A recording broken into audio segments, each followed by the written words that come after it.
Hey, ¿qué tal? ¿Cómo están? Bienvenidos de nuevo al canal. Hace mucho tiempo había hecho un video hablando sobre el mundo de la música clásica, académica, de etiqueta, como le quieran decir, hay muchas formas de llamarle. En aquel video hablaba de algunas cuestiones como el por qué se ha perdido tal vez el interés en este tipo de música, porque el interés en los conciertos de este tipo de música no es tal vez el mismo o parecería no ser el mismo que el interés por otros conciertos de géneros más mainstream. Y ya tenía tiempo queriendo regrabar este video, una por razones técnicas. En aquel entonces no tenía ni buen audio ni buen video, grababa con mi teléfono, eso fue hace 4 años. Y también quería regrabarlo porque obviamente ahora que han pasado los años hay otras cosas que me he planteado y también me he replanteado un poco lo que pienso sobre el tema. Entonces justamente hoy voy a hacer un esfuerzo por organizar mis ideas acerca de esto y bueno, también espero que ustedes me acompañen en el proceso, vayan dejando en los comentarios lo que piensan de todos los puntos de los que voy a hablar, pero bueno, vamos a comenzar.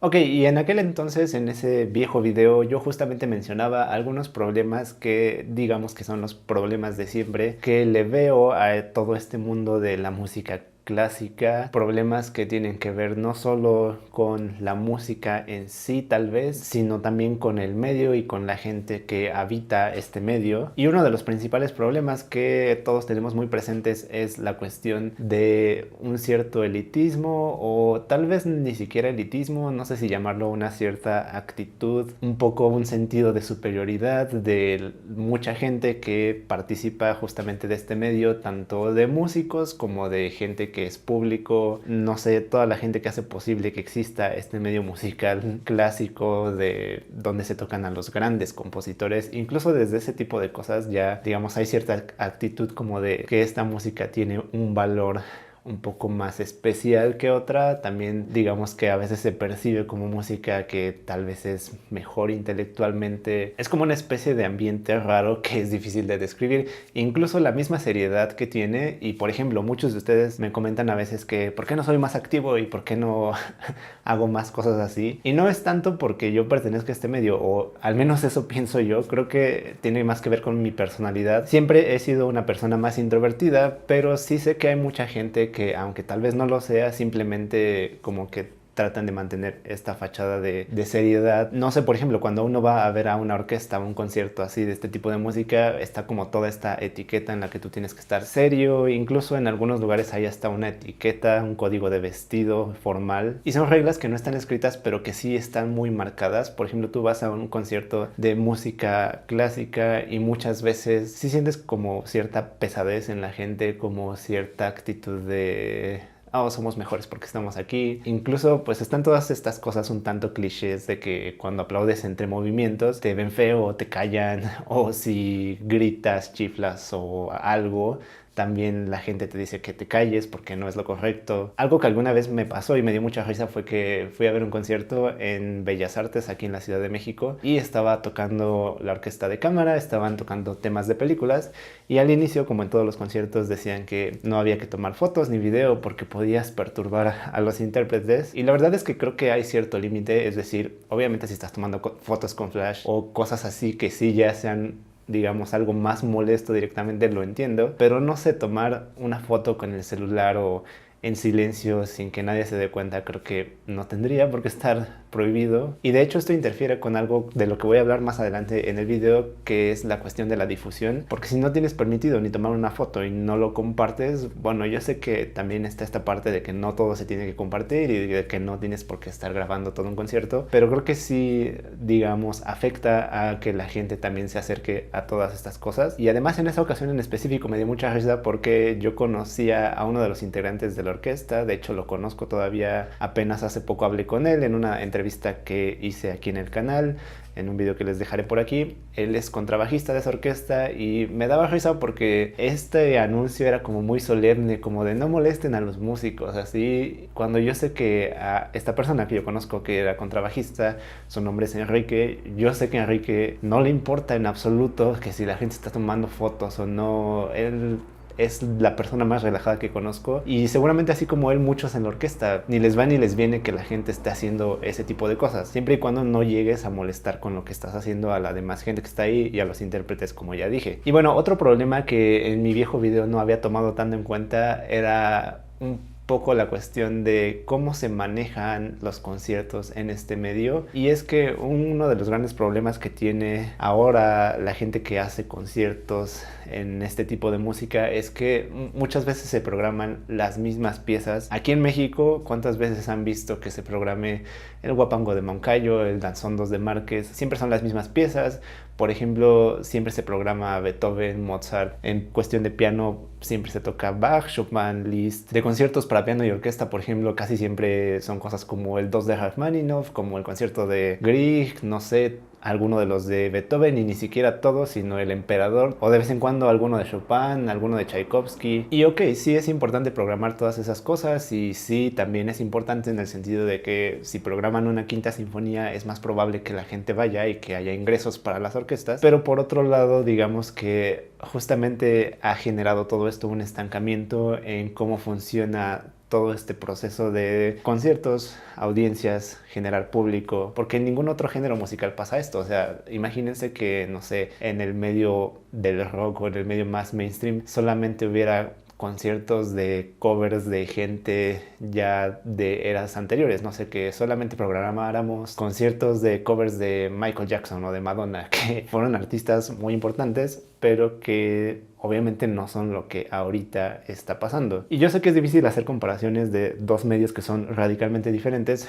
pero creo que sí es una cosa que tampoco ayuda mucho a que la gente se acerque, porque para empezar genera ciertos huecos. Por ejemplo, alguna vez me preguntaban aquí que por qué no se programaban, no sé, piezas como de Ludovico Einaudi en conciertos más así clásicos, académicos. Y bueno, entiendo que sí, tal vez hay estándares de que si son piezas técnicamente más fáciles o que si son piezas que no son tan artísticas, no sé, eso es otra discusión, pero tal vez si se programara alguna podrías atraer más público. Y digo, no se me hace que el público al que le gusta Ludovico Einaudi sea público al que no le pueda gustar Liszt, Chopin, Bach u otros compositores, ni siquiera estos que son los de siempre. O bueno, por ejemplo, otro compositor que digamos está un poco más ahí como en la rayita de estar entre lo académico y lo no académico es Philip Glass, porque él tiene piezas que son muy mainstream, incluso cosas que han sido soundtracks para película, que son piezas muy famosas que la gente quiere tocar, que son las típicas que la gente quiere tocar. Y al mismo tiempo Philip Glass es un compositor que sí es muy respetado por el medio más académico, a diferencia tal vez de Ludovico Einaudi. Pero bueno, repito, toda esta cuestión de programar siempre las mismas cosas genera huecos, porque además una cosa que me ha pasado de unos años para acá es que a veces alumnos que quieren dedicarse a la composición me dicen, pero yo lo que quiero hacer de composición es como sí música que suena así como clásica, como académica,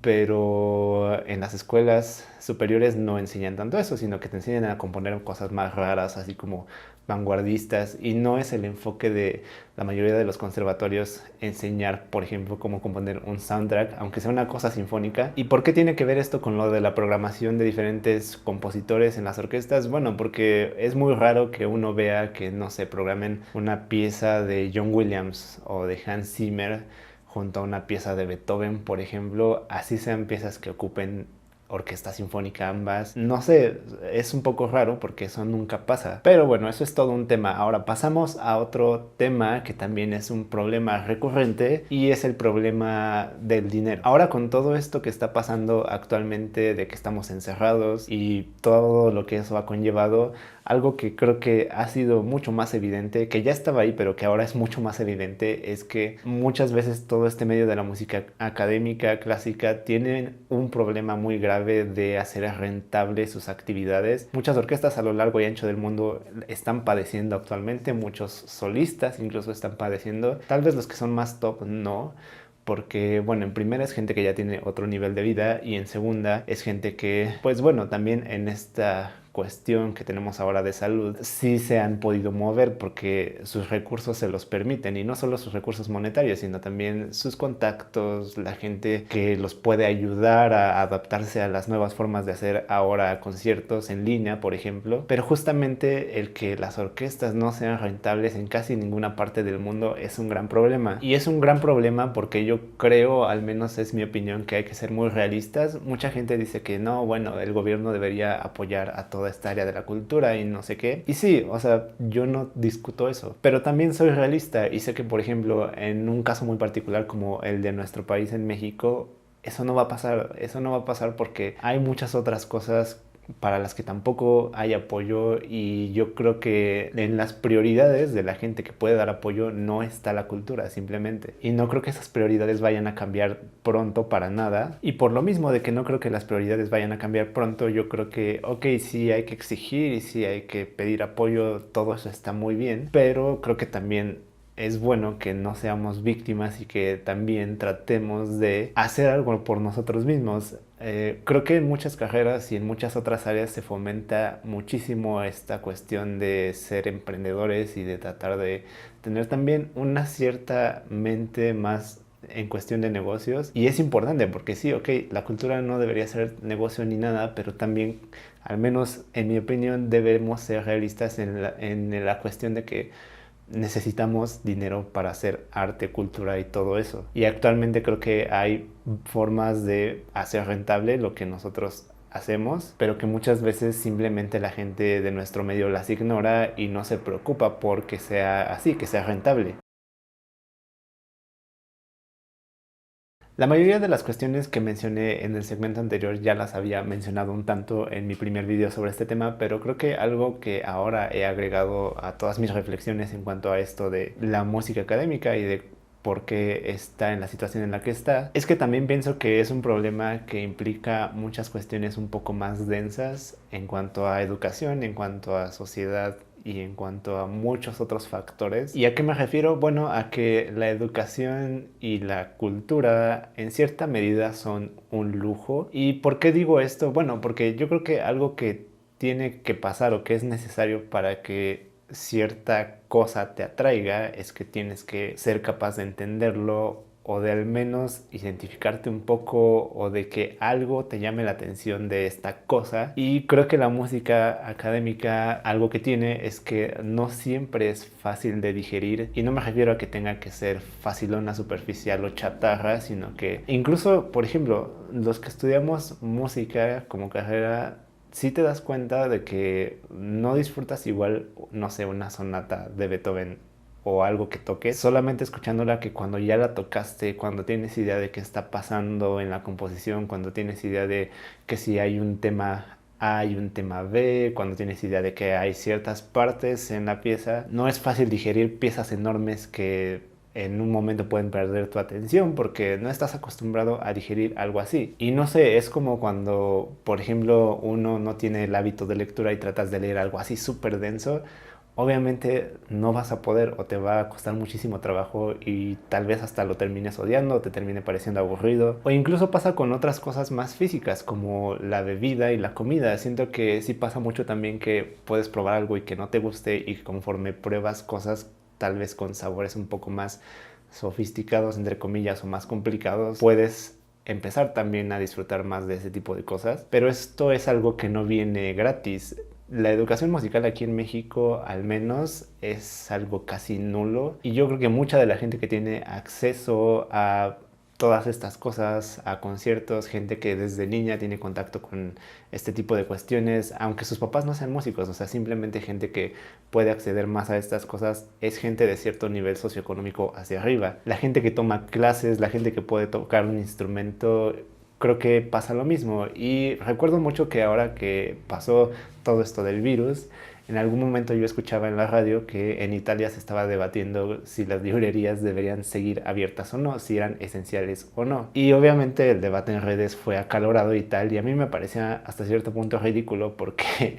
sentía que es obvio que si no tienes para comer, ¿a quién le importa que estén abiertas las librerías? Y yo sé que eso para mucha gente suena escandaloso y no es que esté menospreciando tampoco el valor de la lectura ni nada, pero creo que sí entiendo de dónde viene también esta idea de que no es necesario la cultura o al menos no es una necesidad tan física, tan primaria como el tener con qué sobrevivir o alimentarte. Y no sé qué tan fácil sea de resolver esto, porque la verdad es que desde siempre esta música, este medio de los conciertos, de las orquestas, ha sido algo que ha pertenecido a una cierta clase social y económica. Y esto no es precisamente una crítica, o sea, no estoy diciendo que son malvados y los ricos son los que tenían acceso. No, tampoco, o sea, no se trata de estigmatizar gente ni a un medio ni a un tipo de música, pero creo que sí es muy real que mucha de esta música era justamente generada con base en patronatos, era música que se hacía para las cortes. Mucha de esta música en sus inicios era música a la que solo tenía acceso la gente privilegiada, y aunque eso tal vez hoy en día no es tanto así tan exagerado, sí sigue siendo en cierta medida un privilegio. Y eso yo lo he vivido en carne propia, incluso aunque me he dedicado a esto. Ahora mi situación es un tanto diferente, pero cuando yo era estudiante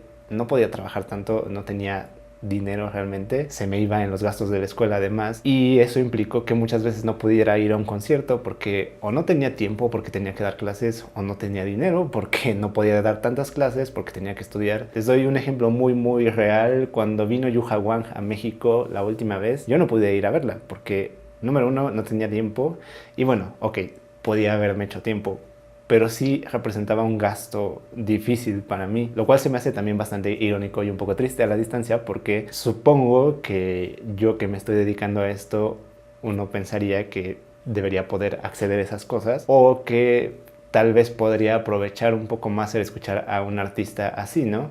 Porque finalmente yo me estoy dedicando a todo esto. No lo sé, eso está a discusión, pero lo digo simplemente para ilustrar este punto de que a veces todo este medio también es un poco para gente que sí goza de ciertos privilegios. Y créanme que yo no soy partidario de hacerse la víctima, ni de los guerreros de la justicia social solo porque sí, pero creo que también sí hay ciertos temas que son muy ciertos.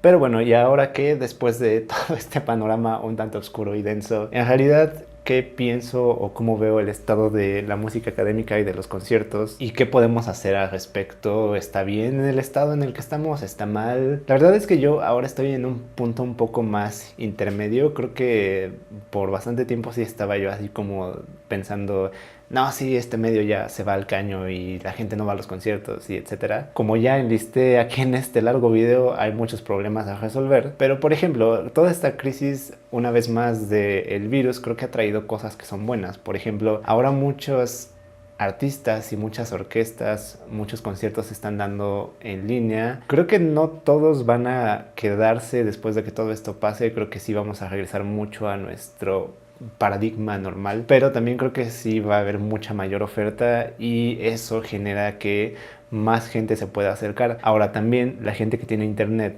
no es la mayoría de la gente. En México, por ejemplo, y esta es estadística real, la voy a leer, incluso dice 56.4% de los hogares en México tienen internet, y eso es prácticamente la mitad del país, que es pocos, tal vez, incluso no sé si nos están viendo desde otros lados del mundo, díganme ustedes en su país cómo están, pero es mucho más de lo que teníamos antes, en años pasados. Hace 4 años, la primera vez que hablé de este tema, dudo que la estadística fuera la misma, y bueno, justamente ahora con el internet y con todas estas cosas que se transmiten, con videos, con canales, con YouTube, con Twitter, con las redes sociales, en realidad en general, la gente tiene acceso muchas veces gratuito a muchas cosas que no tendrías acceso. Por ejemplo, conciertos de grandes pianistas, no sé, tienes que pagar un boleto bastante caro normalmente para poder ver a alguien así, mientras que en internet ahora puedes ver a Marta Argerich tocando en una sala vacía, a distancia. Puedes ver a los mejores violinistas, los mejores cantantes, las mejores orquestas desde la comodidad de tu casa. Y de nuevo, no todos tienen todavía ese privilegio, ni siquiera hemos llegado a eso de que haya acceso a la información para todos, porque no en todos lados hay internet, pero creo que al menos es un avance. Y justamente eso, junto con lo que ha provocado el virus, creo que han hecho que tengamos un panorama un poquito mejor en general para las audiencias y para la gente que se quiera acercar. Además, también es un poco más cómodo para la gente, porque por ejemplo, siento que sí debe haber personas que tal vez no se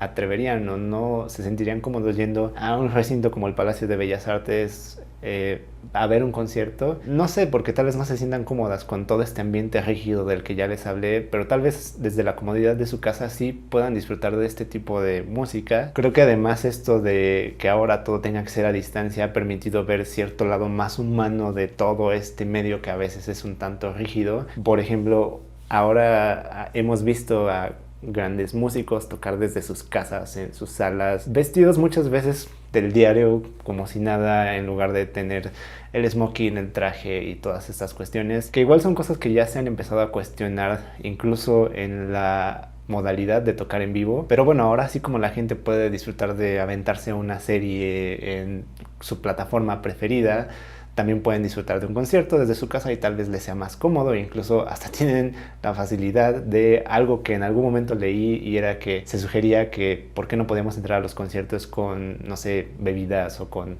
palomitas, yo qué sé. Y ok, también hay sus puntos en contra. Yo sé que eso es más complicado hacerlo en vivo en una sala de conciertos por la cuestión del silencio y por mil cosas, bla, bla, bla. Pero si estás viendo algo desde tu casa y tú eres el único que está viendo, tienes un poco más libertad de hacer algo así sin molestar a nadie. También pienso que las nuevas generaciones de gente que nos estamos dedicando a esto, sí estamos haciendo una diferencia, o al menos eso quiero creer. Y esto no lo digo por echarme flores a mí ni nada, sino que yo justamente veo también a otras personas como, no sé, Jaime Altozano, como Alvinch, como Tiffany Poon, gente que es joven y que te genera esa sensación, no solo por la edad, sino incluso por su carácter, por su forma ligera de hacer las cosas, de que este es un mundo al que te puedes acercar fácilmente. Ya no se ve como esta muralla de la seriedad. Y discúlpenme si en mi canal sí pasa un poco, pero créanme que no soy serio por ser payaso, sino que simplemente así soy. Y bueno, también lo veo hasta en mis alumnos. Ahora me ha sorprendido, no toda la gente que tengo de alumnos es gente joven, pero sí me ha llegado gente que se interesa por la música y por ese tipo de música en específico, sin que tenga, no sé, papás que sean músicos o sin que haya tenido ese acercamiento previo. Es gente que simplemente, no sé, a lo mejor llega al piano por otra cosa, por un anime, por tal vez un tema de un videojuego, yo qué sé, y de repente ve que existen estas otras cosas y existe esta otra música, y entonces les gusta y les dan ganas de tocarlo, y poco a poco les gustan cosas todavía más complicadas de tal vez absorber, cosas un poco más difíciles de digerir. Y la verdad es que eso a mí me ha hecho ver el panorama un poco mejor, un poco, digamos, con más luz, no tan oscuro como en otros tiempos. Creo que sí hay todavía mucho camino por recorrer y creo que va a depender de muchos factores cómo siga todo esto. Sí creo que es difícil que este medio y que este tipo de música literalmente se extinga o deje de ser relevante. Incluso siento difícil que deje de ser rentable, porque creo que sí hay bastante gente que puede apreciar esto, y no lo digo en el sentido de que es gente especial por apreciarlo, sino que simplemente creo que sí hay un público, y ojalá que cada vez lo haya más. Ojalá que cada vez el medio sea un poco más ligero y no sea tan pesado de entrar, que sea algo más amigable para todos, en pocas palabras. Pero bueno, díganme ustedes aquí en los comentarios qué piensan de todas estas cosas, cuál es su idea de cómo está ahorita la música académica clásica. Díganme qué piensan un poco también de estas palabras, académica, clásica. Tal vez en un futuro haga algún video hablando de todo esto. Suscríbanse al canal, ya saben, denle a la campanita para que les lleguen todas las notificaciones. Me pueden seguir en las otras redes sociales que están aquí abajo. Me pueden seguir en Patreon, por allá pueden apoyar todos mis proyectos si es que les gusta el trabajo que estoy haciendo aquí. Y bueno, nada, nos vemos para el próximo video.